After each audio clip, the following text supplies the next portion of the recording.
कुछ दिन पहले मैं यूरोप गया हुआ था। मैं किस देश में था, उसमें चेक से हम चले थे, हंगरी जा रहे थे, एक कार से जा रहे थे। ड्राइवर को चेक भाषा आती थी, उसके अलावा कुछ नहीं आता था, मतलब बाकी बहुत कुछ भाषा नहीं आती थी कोई और। हमारे पूरे समूह में किसी को चेक भाषा नहीं आती थी, तो मैं ग्रुप कमांडर बना हुआ था बिना बात के। मुझे जिम्मेदारी दी गई कि उससे बात करनी है, उसे समझाना है। समझाना उसको ये था कि भाई तुम ऐसा करो, स्लोवाकिया की तरफ से मत चलो, तुम ऑस्ट्रिया की तरफ से चलो। हमें मतलब ब्रातिस्लावा देखने का मन नहीं कर रहा, हमारा मन कर रहा है कि हम कौन सी है राजधानी ऑस्ट्रिया की, वियना। हाँ, वियना से हम चलेंगे, ये कहना था। अब इतना कैसे बोलूं उसको? मैंने कहा वियना, बोला हाँ वियना। क्या हुआ इससे? मैंने कहा वियना गो, अब गो समझ नहीं आ रहा उसको। बड़ा मुश्किल हुआ, मैंने कैसे समझाऊं इसको, पर वो भी नहीं समझ पाता है क्या कहना चाह रहा है। तो अंत में मुझे एक उपाय सूझा, गूगल ट्रांसलेट निकाला, उसमें इंग्लिश में टाइप किया कि हमें स्लोवाकिया से होकर नहीं जाना है, क्या ये संभव है कि हम ऑस्ट्रिया या वियना से होते हुए चल सके।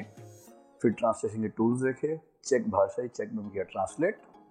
वो ड्राइव करता, उसे स्पीकर ऑन के सुना दिया उसको, फिर खीखी करके हंसा, बोला यस यस यस। तब यस यस यस हुआ और ले गया वहां से। काम हो गया हमारा।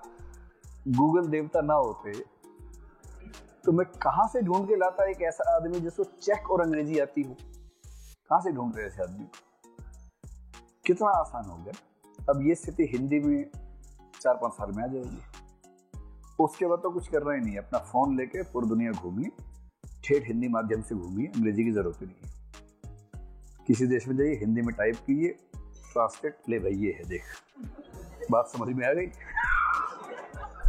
बहुत आसान हो गया, कोई दिक्कत है ही नहीं अब तो आप ये बताइए कि हिंदी विज्ञान तकनीक के क्षेत्र में ठीक चल रही है, कोई दिक्कत है? ठीक है, बहुत बढ़िया है, कोई दिक्कत नहीं, धूमधाम से चल रही है।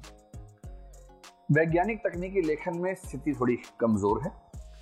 2 लेखकों का नाम जरूर लिखना है परीक्षा में, चाहे कुछ भी हो जाए। एक का नाम है गुणाकर मूले,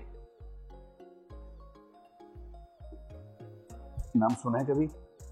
गुणाकर मूले बहुत बड़े वैज्ञानिक लेखक हुए हैं, मराठी हैं। तो इनकी एक बहुत प्रसिद्ध किताब आई थी, कंप्यूटर क्या है। जब कंप्यूटर आया भारत में पहली बार तो लोग समझ नहीं पा रहे थे, तब इन्होंने लिखी। और दूसरे व्यक्ति हैं जयंत विष्णु नार्लीकर, ये भी मराठी है और हिंदी में दोनों लिखा है। गुणाकर मूले और जयंत विष्णु नार्लीकर। जब भी वैज्ञानिक लेखन की बात आई, इन 2 का नाम जैसे ही आपने लिखा, आपका उत्तर दमदार हो गया। और मजे की बात, इन दोनों के नाम आपके नोट्स में हैं, जो पता नहीं है आपको। जिस दिन धूल हटेगी नोट्स में से, उस दिन निकलेंगे अंदर से, खुदाई में से। फिर आप कार्बन डेटिंग करेंगे कि ये नाम कब छापे गए थे इसमें। चलिए, तो